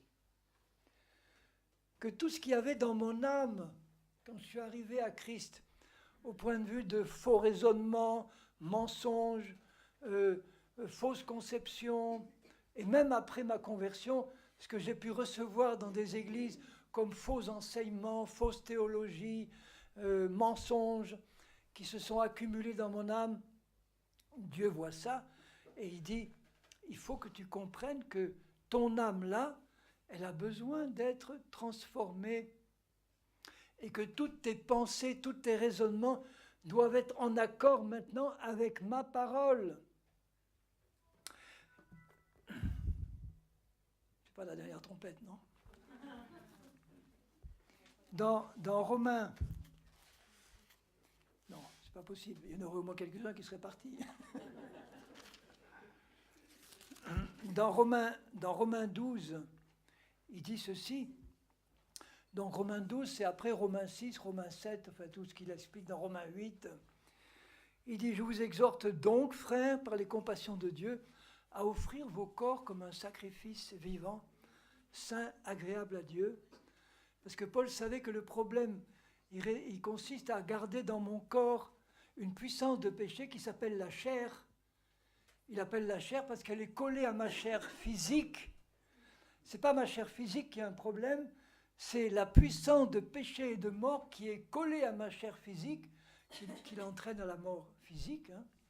Mais cette puissance de péché, elle a des pensées contraires, elle a des désirs contraires à celles de l'Esprit et de Dieu. Elle a des passions, elle a une personnalité, cette puissance qui habite là, parce qu'elle est reliée à Satan. C'est une antenne de Satan dans mon corps, qui a des désirs, des pensées, des raisonnements, des émotions, des stratégies, des passions contraires à ceux de l'esprit. Et elle me contrôlait entièrement avant. Et il dit maintenant, offrez vos corps comme un sacrifice vivant, c'est-à-dire en langage paulien, ça veut dire apprenez à crucifier la chair qui réside dans votre corps pour qu'elle ne vous contrôle plus et qu'elle ne vous rende plus dépendant de la volonté de Satan, parce que la chair dépend de Satan. Elle habite dans mon corps, mais il y a moyen de la neutraliser complètement en m'installant par la foi dans la position spirituelle que j'ai en Christ en tant que nouvelle personne. Puisque ma nouvelle personne, mon esprit, est passé en Christ par la croix. Ma nouvelle personne est passée par la mort et la résurrection en Christ. Quand Christ est mort, moi je suis mort avec lui. Quand il est ressuscité, je suis ressuscité avec lui. Et j'ai bénéficié de cette résurrection 2000 ans après. Donc mon esprit est passé par la mort et la résurrection. La chair, la puissance de péché qui habite dans mon corps, ne passera jamais par la mort et la résurrection, elle vient de Satan. Elle ne peut pas se convertir, la chair. Mais je peux maintenant éviter qu'elle me contrôle si je m'installe dans ma position céleste, c'est-à-dire que j'accepte maintenant de renoncer volontairement à la personne que j'étais avant. Et comment je peux renoncer à la personne que j'étais avant? En acceptant de croire la nouvelle personne que je suis en Christ. Les deux ne peuvent pas aller ensemble. Hein. J'emploie souvent l'image toute simple. J'ai eu 6 enfants et je sais qu'un bébé de 6 mois, il a de la force et quand il tient à son jouet là, vous pouvez tirer dessus, il vient avec. Hein. Donc s'il a quelque chose de dangereux dans la main, vous pouvez avoir du mal à lui enlever. Le seul moyen de lui faire lâcher, c'est de lui montrer quelque chose d'agréable, de plaisant. Il lâche tout de suite, et hop, il attrape. Donc le seul moyen de permettre aux chrétiens de lâcher leur vieille personne, c'est de leur expliquer par la parole de Dieu qu'est-ce qu'ils sont dans leur nouvelle. Qu'est-ce que Dieu a fait dans leur nouvelle personne là.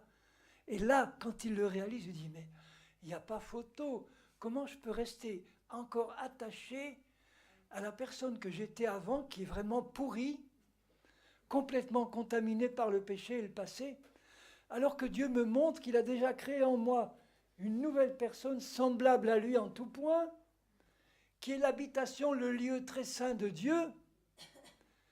Ah oui, mais je ne le vois pas, je ne le sens pas, t'occupe pas, crois. Et si tu crois, tu le verras. Si tu crois que tu es dans ta vraie nature une nouvelle personne semblable à Jésus, si tu le crois vraiment, tu ne peux pas manquer de le manifester. Jésus, vous vous rappelez, devant la tombe de Lazare, a dit à ses sœurs, Marthe et Marie, « Ah oui, mais il est mort, je sais qu'il va ressusciter un jour. » Bon, il dit, « Je suis la résurrection et la vie. » Oui, je sais, Seigneur, il va ressusciter un jour, oui, d'accord. Bon, mais... Il dit, « Mais si tu crois maintenant, tu verras la gloire de Dieu. » Mais d'abord, tu dois croire. Si tu crois, tu verras la gloire. Si tu crois ce que Dieu dit que tu es en Christ, tu verras dès maintenant sa gloire. Tu ne vas pas attendre ta mort pour réaliser quelle est la perfection de ce que Dieu a créé en toi. Dans le salut qu'il m'est acquis, il a acquis pour moi donc tous les moyens pour me permettre de transformer mon âme, c'est ce qu'il dit là tout de suite après. Ne vous conformez pas au siècle présent, mais soyez transformés par le renouvellement de votre intelligence. C'est une partie de mon âme, parce qu'il sait que l'intelligence, donc les pensées, les raisonnements, les convictions, les systèmes de valeurs, ça doit être changé. Et je ne peux être transformé dans mon âme que par le renouvellement de mes pensées. il dira dans 2 Corinthiens 10, qu'il dira que nous ne luttons pas, si nous sommes dans la chair, nous ne luttons pas avec des armes charnelles. Dans 2 Corinthiens 10, au verset 3, il dit « Si nous marchons dans la chair, c'est-à-dire dans un corps de chair, nous ne combattons pas selon la chair avec des armes charnelles, mais les armes avec lesquelles nous combattons ne sont pas charnelles. » Il parle des armes aussi de Éphésiens 6, qui sont le fruit de l'esprit. Mais ces armes sont puissantes par la vertu de Dieu, puissantes pour renverser des forteresses. Les forteresses, ce n'est pas les démons. Les forteresses, c'est tous les faux raisonnements et tout ce qui est dans notre intelligence comme faux raisonnements, mensonges, faux enseignements qui permettent à Satan de s'installer dans sa forteresse en nous, dans notre âme. Donc vous voyez, à quoi ça sert une forteresse? Ça sert à nous protéger des ennemis. Et là, il parle des forteresses que Satan a construites dans notre âme, où lui se cache pour être protégé de son ennemi, Dieu. Alors que notre vraie forteresse, c'est Dieu, dans lequel nous devrions nous réfugier pour être protégés de notre ennemi, Satan. Nous renversons les raisonnements et toute hauteur qui s'élève contre la connaissance de Dieu. Quelles sont ces hauteurs qui s'élèvent contre la connaissance de Dieu? C'est l'orgueil humain, c'est la science des hommes, c'est tout ce que les hommes pensent être en dehors de Dieu. Et ils ont fait des grandes choses en dehors de Dieu. C'est ça, tous ces raisonnements qui s'élèvent contre... On n'a pas besoin de ta connaissance, Dieu. On peut se débrouiller tout seul. On est intelligent. On a un système médical qui est formidable. On a un système éducatif extraordinaire. On a tout ça. Mais on n'a pas besoin de toi, Seigneur. Sauf au dernier recours, si. Bon. Voilà les forteresses, les raisonnements, toute hauteur. Et nous amenons toute pensée captive à l'obéissance de Christ. Là, notre âme est renouvelée. Là, notre esprit peut passer dans notre âme pour se manifester dans notre corps et dans notre vie pratique. Sinon, notre esprit est bloqué à l'entrée de notre âme. Notre âme est entre l'esprit et le corps. Notre âme sert d'intermédiaire entre l'esprit et le corps. Et si notre âme est contrôlée par Satan et la chair, Jésus est emprisonné dans notre esprit, littéralement, et il ne peut pas passer au travers de notre âme pour se manifester dans notre vie pratique et notre corps. Parce que notre âme fait obstacle, fait bouchon, fait filtre. Et plus notre âme est purifiée des faux raisonnements, des fausses pensées, des fausses doctrines, plus le filtre devient large, enfin bon, les mailles deviennent larges, et plus la vie de l'esprit peut librement passer au travers de notre âme, qui devient à ce moment-là un instrument entre les mains de Dieu et non pas un obstacle. J'amène souvent un petit... Je le ressors parce que bon, je ne peux pas éviter... Vous savez ce que c'est ça, une petite... Bon, des poupées russes. Là, vous avez le corps. Ensuite, quand vous ouvrez, vous avez l'âme, qui est notre être intérieur conscient. Mais à l'intérieur, vous avez l'esprit, qui est là, caché dedans. Et la plupart des chrétiens ne savent pas. Ils se contentent de travailler au niveau de l'âme. Ils ne savent pas ce qu'ils sont dans l'esprit. Parce que dans leur esprit, il y a Dieu, il y a Christ. Donc tout le problème de Dieu, c'est de ne pas rester emprisonné là, à l'intérieur de l'âme, et de travailler à la purification de l'âme pour que celle-ci puisse laisser s'échapper la vie de l'esprit qui est à l'intérieur, qui va se manifester à ce moment-là dans notre corps, c'est-à-dire dans nos paroles, dans nos actions, dans nos gestes. Et quand maintenant ils vont nous voir, ils vont voir Christ manifesté là, parce qu'il n'y a plus d'obstacle à l'intérieur pour laisser sortir Christ. C'est ça le problème de l'Église aujourd'hui. Aujourd'hui, l'Église a besoin, nous tous, on a besoin, si on veut vraiment attirer des gens, on a besoin de laisser Christ se manifester au travers de nous par le salut de notre âme qui consiste à l'amener à la purification, à la sanctification par la parole de Dieu. Comment notre âme peut être renouvelée? uniquement par la parole de Dieu, éclairée par l'Esprit de Dieu. Donc il nous appelle à la méditer, cette parole, pas à la lire comme ça, comme on lit un roman, mais à la méditer dans un esprit de prière, en faisant cette prière de Paul, Seigneur, donne-leur ou donne-moi un esprit de sagesse et de révélation pour que nous sachions quelle est la grandeur de la gloire de l'héritage que nous avons en nous et quelle est pour nous qui croyons l'infinie grandeur de sa puissance qu'il a manifestée dans sa résurrection. Et il dit, priez pour avoir un esprit de sagesse et de révélation. Pour ça, j'ai besoin de méditer la parole dans la prière. Seigneur, que cette parole me soit révélée par ton esprit dans toute sa vérité, parce qu'il n'y a que ça qui m'intéresse. Connaître la vérité, la recevoir en moi, et à ce moment-là, dès qu'une vérité rentre, le mensonge correspondant s'en va forcément. Et plus la vérité rentre, plus les mensonges s'en vont. Plus la vérité rentre et plus mon âme est transformée. Et plus mon âme reçoit le salut de Dieu et elle est capable de comprendre ce qu'il y a dans ce salut et de l'accepter.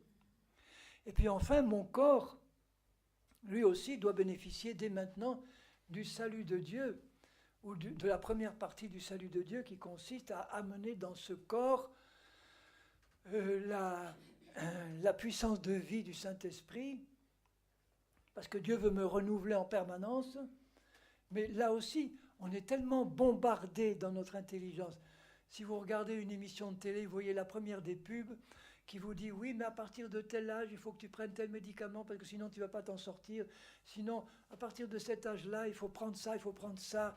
Ça, c'est merveilleux pour ci, pour ça. » Donc, on est conditionné à penser qu'à partir de 70 ans, il faut qu'on s'attende à être malade ou, je ne sais pas, 80 ou 90. Là, je parle suisse ou belge.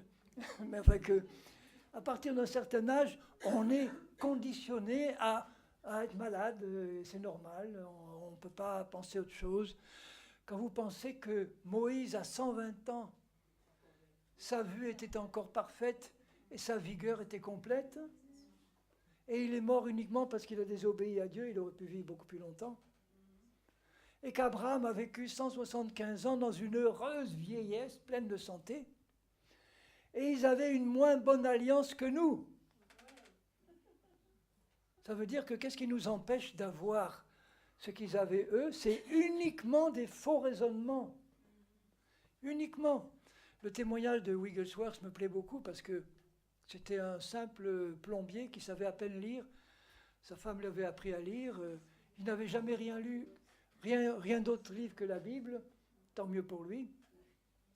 Et il avait une foi, mais alors totale dans la parole seule de Dieu.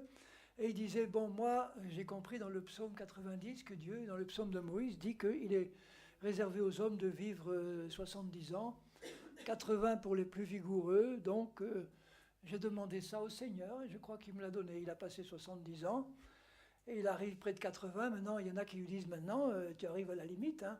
Il a dit, oui, mais maintenant, je suis passé au psaume 91. Parce que le psaume 91 dit, je le rassasierai de longs jours. Et je ne suis pas encore rassasié. Il est mort à 88 ans, en pleine forme, en pleine santé. Il disait aujourd'hui, les jeunes, ils ne savent plus. Il faisait encore 2 ou 3 réunions par jour à 88 ans. Il est mort à 88 ans en parlant avec des amis. Ouf, il est tombé, puis il est parti au ciel. Bon, en pleine santé. Il a eu des maladies dans sa vie. Il a été affligé par 2 maladies qui ont duré plusieurs années. Il a eu des calculs rénaux pendant 3 ans. Et qu'est-ce qu'il a eu? Des hémorroïdes. Bon, qui l'ont fait beaucoup souffrir, et il avait des hémorragies. Il a été en Amérique et il disait dans un témoignage où son beau-fils rapportait qu'il devait mettre des couches à cause des hémorragies qu'il avait à cause de ses calculs. Il souffrait terriblement. Il priait pour les malades qui étaient guéris. Il y avait des grandes manifestations. Lui avait juste la force d'aller à la réunion, de retourner à son hôtel et de se coucher. Et au bout de 3 ans, il a dit, Seigneur, j'en ai assez maintenant. Non pas une accusation contre Dieu, mais maintenant j'en ai assez contre Satan.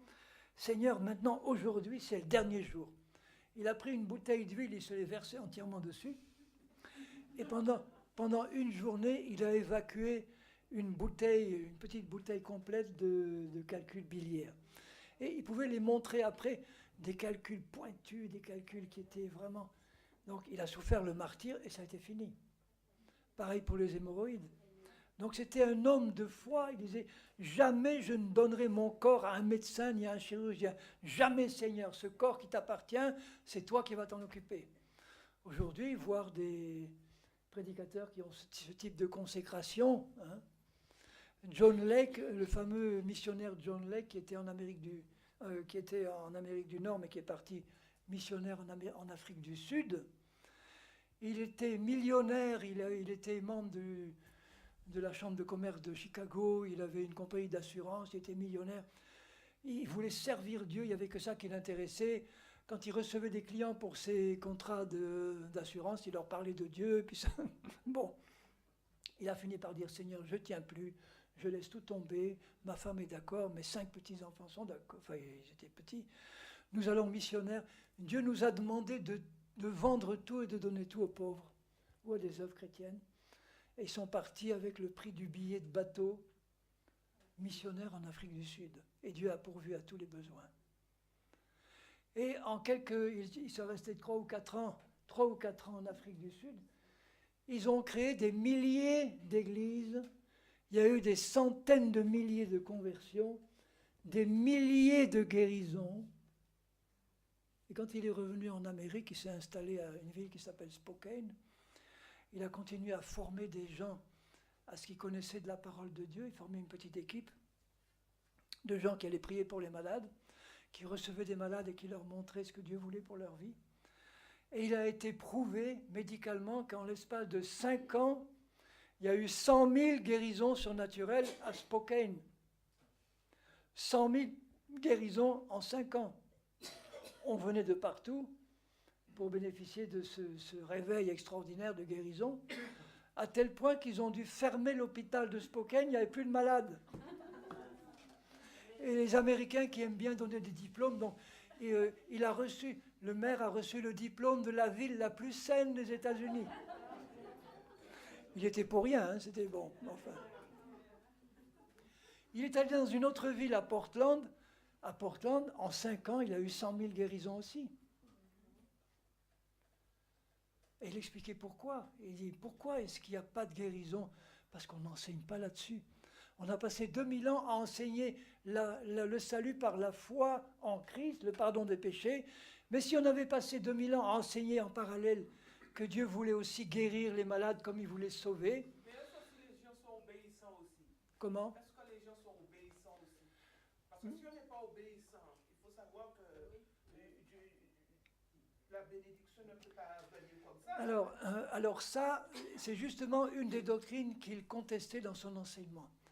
Il disait, regardez ce que Jésus a fait dans son ministère. Jésus a systématiquement guéri tout le monde et ils étaient tous pécheurs, tous désobéissants. Tous ceux que Jésus a guéris, l'Église n'existait pas, il a guéri des Juifs ou des pécheurs, des païens, mais à aucun il leur a dit, il faut que tu obéisses pour que tu sois guéri. Il leur a dit par contre, il faut que tu aies la foi.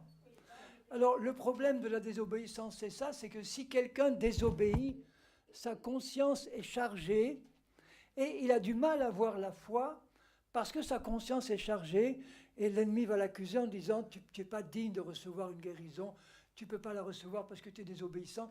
Mais dans la pensée de Dieu, ce n'est pas une exigence qu'il demande. Il va nous demander d'être obéissants, mais il ne va pas nous dire pour que je te guérisse, il faut que tu sois obéissant. Ça, c'est une des doctrines qui empêche l'Église de recevoir la bénédiction. Non pas qu'on va défendre la désobéissance, hein, mais en faire une condition de la réception d'une des bénédictions de notre héritage, ce n'est pas biblique. La seule condition biblique, c'est la foi. Si un désobéissant est capable d'avoir la foi pour sa guérison, il l'aura. Mais après, Dieu lui dira, maintenant, ne pêche plus. Il ne va pas lui dire, il faut que tu arrêtes de pécher d'abord pour que je te guérisse. Il va le guérir s'il a la foi. Et il va lui dire ensuite, maintenant ne pêche plus si tu ne veux pas que quelque chose de pire t'arrive.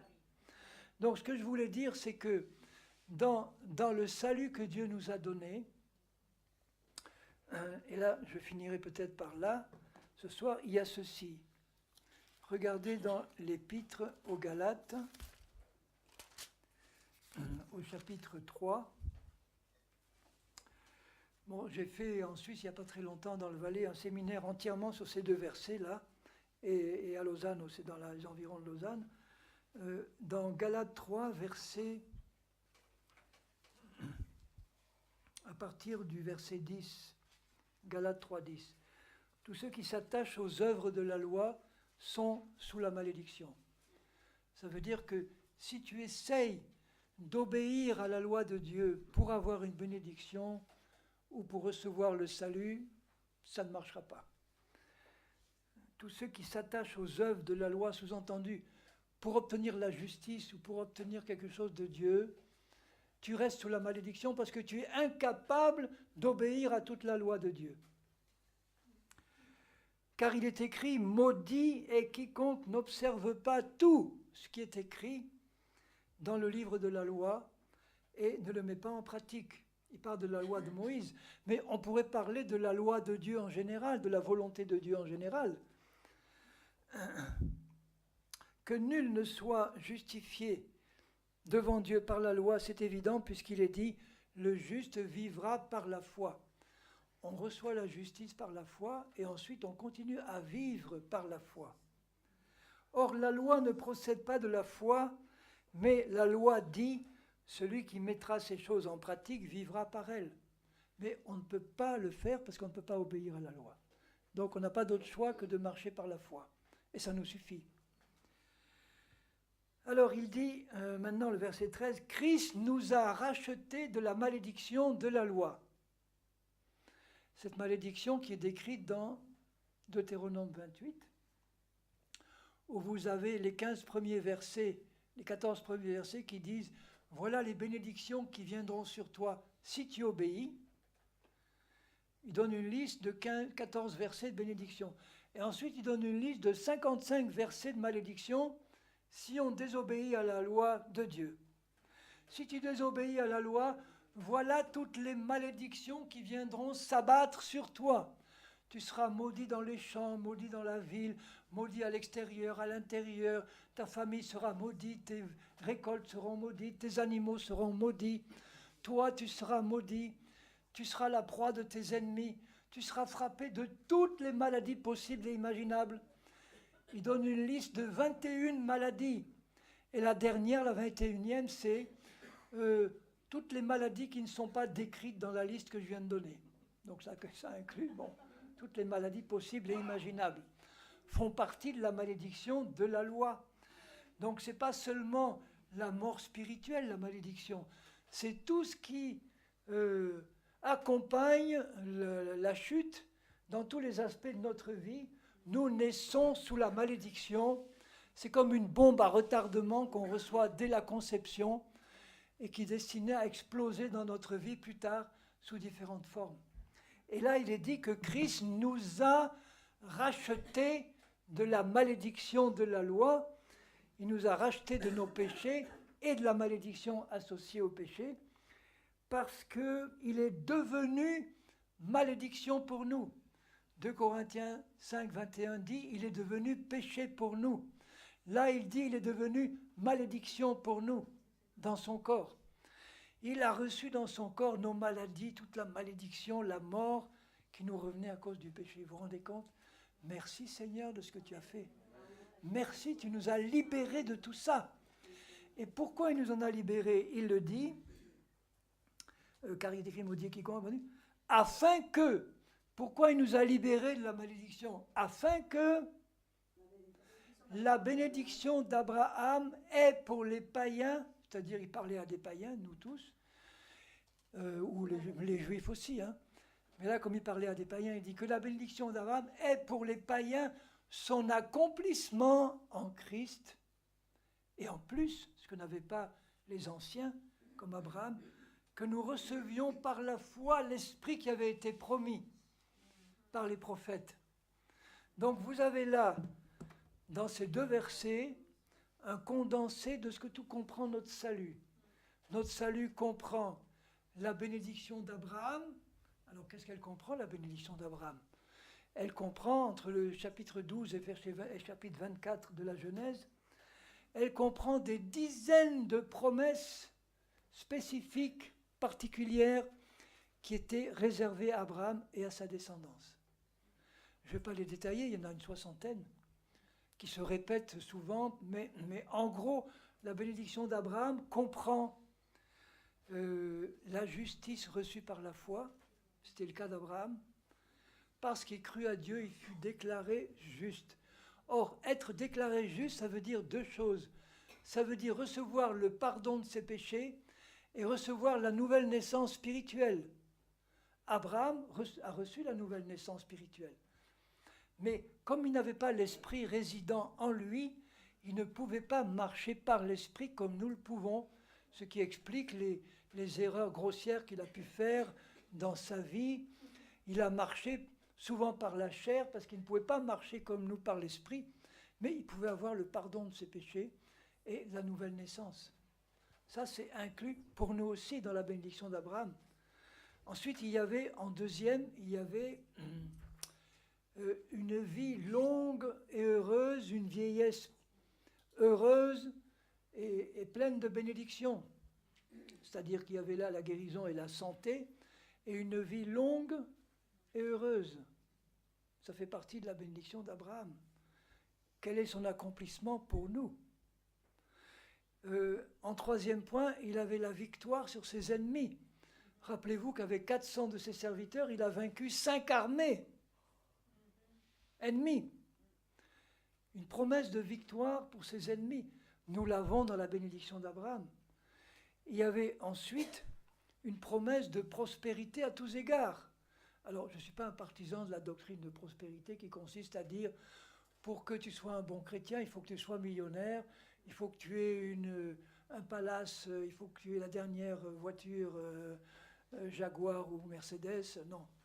Pour moi, la vraie prospérité à laquelle je crois, c'est la prospérité biblique qui consiste à croire et à savoir que j'ai dans le ciel un Père qui pourvoit à tous nos besoins et qui a promis de pourvoir richement à tous nos besoins.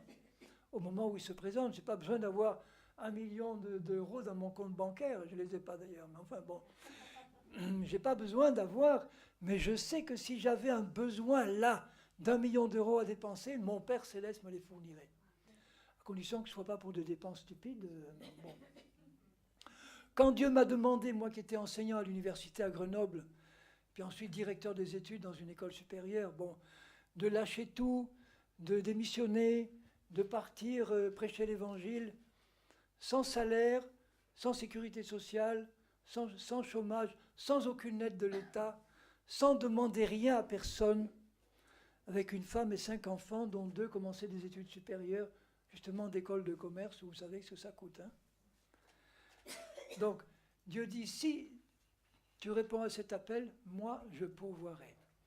Alors, comment est-ce qu'on peut vivre aujourd'hui en France, avec une famille de 5 enfants, et avec les conditions de vie et les factures qu'il faut payer, les loyers qu'il faut payer, alors qu'il n'y a pas de salaire, pas de chômage, pas d'aide de l'État, ni rien, sans demander rien à personne, sans faire la quête, ni rien.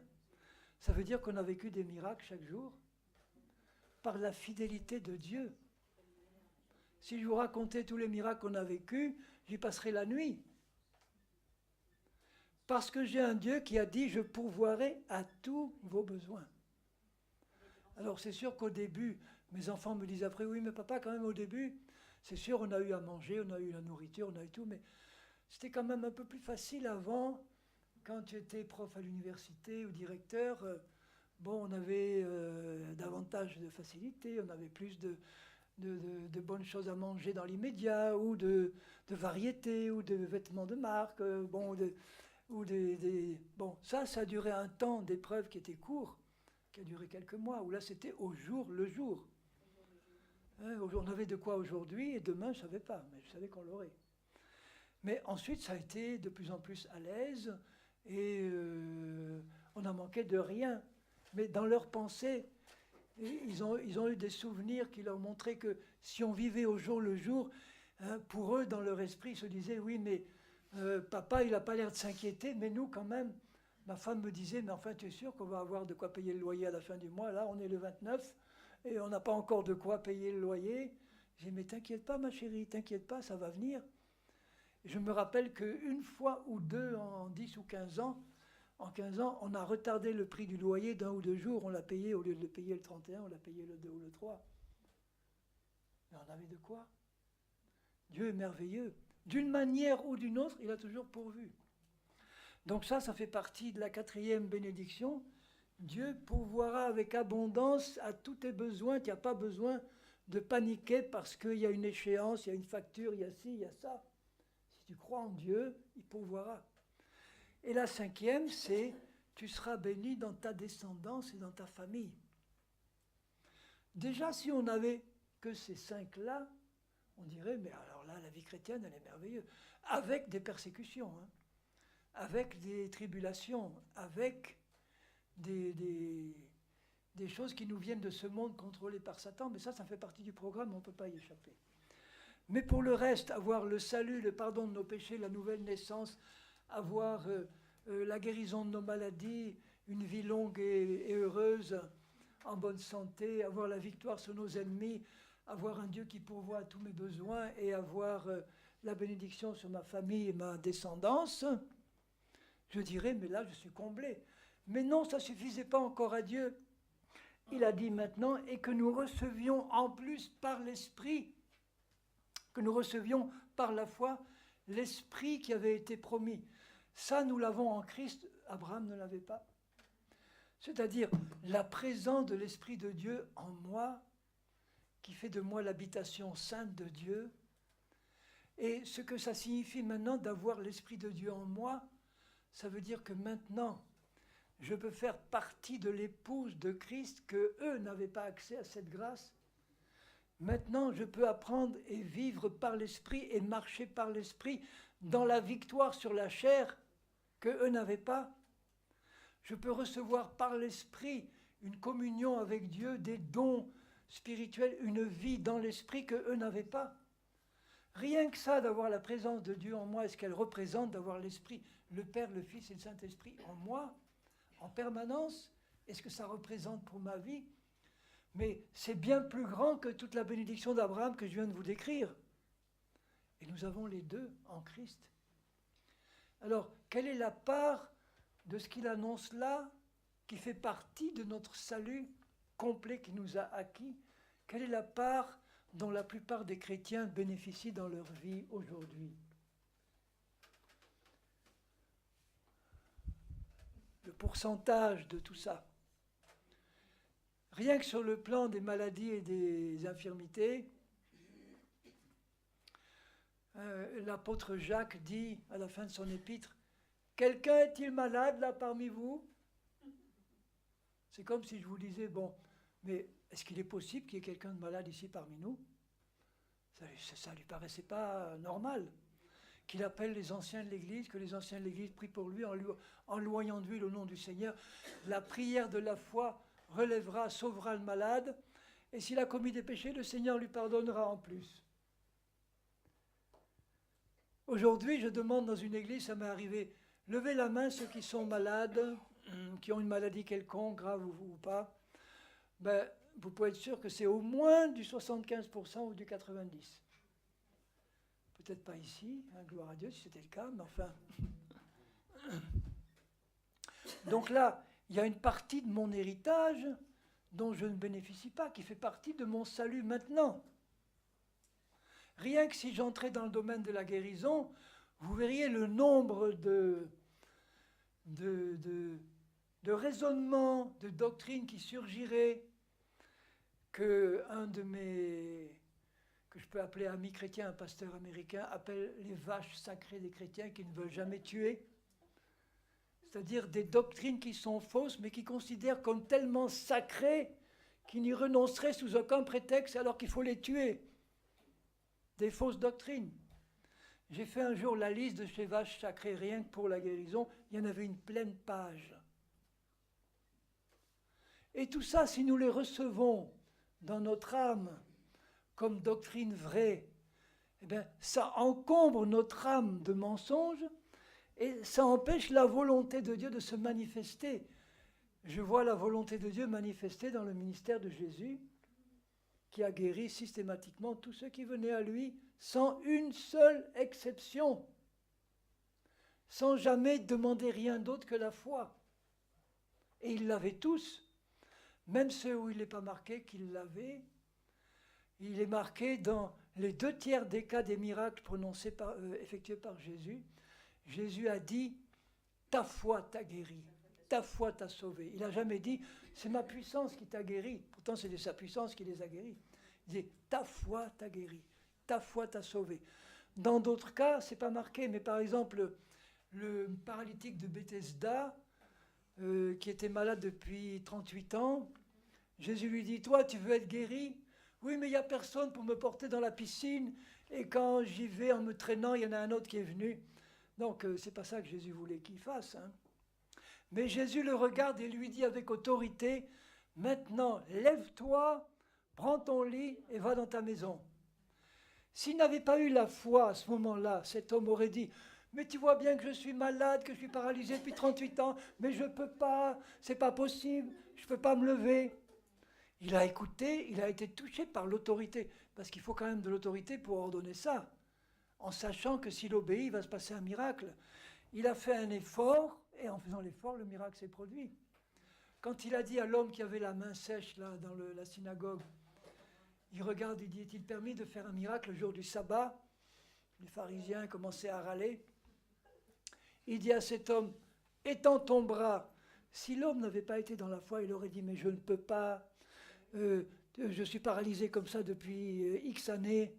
Il a écouté, il a obéi, il a fait un effort, et en faisant l'effort, l'acte de foi a produit le miracle. Donc j'affirme que tous ceux qui sont allés à Jésus ont eu la foi pour être guéris, et ils ont reçu leur guérison par la foi. Et pourquoi ils avaient la foi? Parce qu'ils voyaient Jésus systématiquement guérir tous les malades sans exception. Donc leur foi n'était pas basée comme nous sur la pure parole de Dieu, elle était basée sur la vue, ou ce qu'ils entendaient. Ils entendaient dire qu'il y avait un grand prophète qui guérissait tout le monde. Et ils allaient voir, et en voyant les guérisons que Jésus, ils se disaient, mais moi maintenant je vais y aller, et je vais être guéri aussi. Il n'y a pas de raison que je ne le sois pas, puisque tout le monde là l'est. Ils marchaient plus par la vue, mais ils avaient quand même la foi que s'ils s'approchaient de Jésus, Jésus allait leur donner ce qu'ils cherchaient. Et ça s'est produit. Donc mes amis, si nous voulons bénéficier sur cette terre maintenant du maximum de ce que notre salut comprend, c'est-à-dire le pardon de nos péchés, la nouvelle naissance, mais maintenant aussi une vie sur la terre qui est plus comme avant, où nous acceptons de nous glisser par la foi dans la nouvelle personne que nous sommes en Christ, et de croire cette parole sans compromis, sans y ajouter les doctrines des hommes pour justifier leur incrédulité. Parce que toutes les doctrines qui sont là, tendent à justifier l'incrédulité, on essaye de couvrir l'incrédulité par des doctrines qui ont un aspect évangélique. Ah, s'il n'a pas été guéri, c'était la volonté de Dieu. On ne sait jamais, Dieu avait un plan secret, caché, pour qu'il meure dans son cancer. Ça l'a rapproché de Dieu. Ça peut se produire, et ça se produit, mais ce n'est pas Dieu qui a envoyé la maladie pour qu'on se rapproche de lui. C'est le diable qui l'a envoyé, mais en l'envoyant, Dieu a saisi ça comme une occasion de faire un travail par son esprit. Mais ce n'est pas lui qui planifie la maladie pour que nous puissions avancer spirituellement. Si on peut le faire d'une autre manière, pour Dieu, c'est mieux. Vous comprenez ce que je veux dire?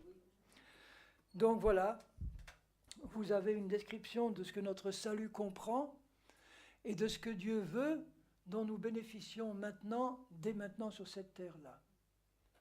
Il veut qu'on puisse nous emparer par la foi de notre héritage. Rappelez-vous encore une fois que pour les Hébreux, il en était de même. Dieu leur avait donné un grand héritage, un pays où coulait le lait et le miel, un pays magnifique, le pays de Canaan. Et il leur a dit, voilà, ils arrivent devant le Jourdain après 2 ans de pérégrination, et Dieu leur dit, voilà, c'est à vous, maintenant allez-y, emparez-vous de votre héritage. Ils ont envoyé 12 espions. Il y en a 10 incrédules qui ont contaminé le peuple en disant « Mais non, c'est plein de géants, de villes fortifiées. On n'y arrivera pas. » Humainement parlant, c'était impossible. Et Dieu leur avait dit « Ils n'ont pas de couverture. Vous allez en faire qu'une bouchée. Allez-y, je suis avec vous. » Ils n'ont rien pour les défendre, vous allez les gagner. Non, on n'ira pas parce que humainement, ce n'est pas possible. Et les deux qui ont dit, Josué et Caleb, qui ont dit, mais non, ne soyez pas insensés, Dieu nous a promis la victoire, il va nous la donner. Ils voulaient les lapider. Ils voulaient les tuer. Et quand Dieu est apparu en disant, Moïse, écarte-toi, je vais les détruire. Il a intercédé, il a dit, d'accord, je ne les détruirai pas, mais je leur ferai comme ils ont dit. Ils ont dit qu'ils ne voulaient pas rentrer dans la terre promise, ils ont dit qu'ils voulaient retourner dans le désert, eh bien, je vais leur faire comme ils ont dit, et ils y mourront dans le désert. Ils n'entreront pas dans leur héritage, non pas parce que Dieu ne voulait pas leur donner, mais parce qu'ils n'ont pas voulu s'en emparer. Et Dieu nous dit ça pour notre héritage. Je ne parle pas là du pardon de nos péchés, qui est reçu simplement par la foi en Christ, mais je parle de tous les autres aspects de notre héritage qui touchent par exemple à la guérison de notre corps, qui touchent au pourvoi de tous nos besoins, à la bénédiction pour nos familles, nos enfants, les membres de nos familles, qui touchent à la santé, une heureuse vieillesse, qui touchent à la victoire sur nos ennemis. Ce n'est pas Dieu qui va le faire pour nous. Ce n'est pas les Hébreux qui étaient là en disant ben Seigneur, tu vas les chasser pour nous du pays de Canaan. Non, Dieu va nous demander de prendre l'épée de l'Esprit, sa parole, de nous équiper de toutes les armes de Dieu, c'est-à-dire le fruit de l'Esprit, et puis d'aller résister à cet ennemi en lui disant maintenant, cette partie-là de mon héritage que Christ a acquise pour moi, il n'est pas question que tu la gardes dans tes mains. À la pointe de l'épée, je vais t'en sortir et je vais récupérer ce que Christ a acquis pour moi et qui est là à ma disposition, mais dont j'ai besoin de m'emparer par la foi et de conquérir avec l'aide de Dieu ce qui m'appartient déjà. Satan ne va pas le faire tout seul. Hein. Donc notre salut, c'est Christ qui l'a accompli. Il y a une partie de ce salut pour lequel nous n'avons plus rien à faire, c'est le pardon de nos péchés, la nouvelle naissance.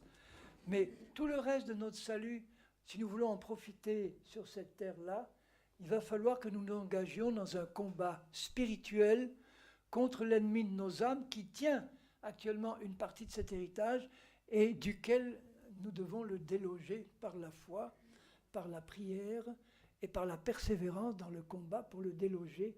Ça veut dire que si nous avons l'impression que nous avons une malédiction qui commence à agir dans notre vie, sous forme de malédiction héritée ou sous forme de malédiction de maladie ou autre, on doit réaliser que ce n'est pas la volonté de Dieu et qu'il nous demande là de combattre par la foi pour nous emparer de cet héritage-là.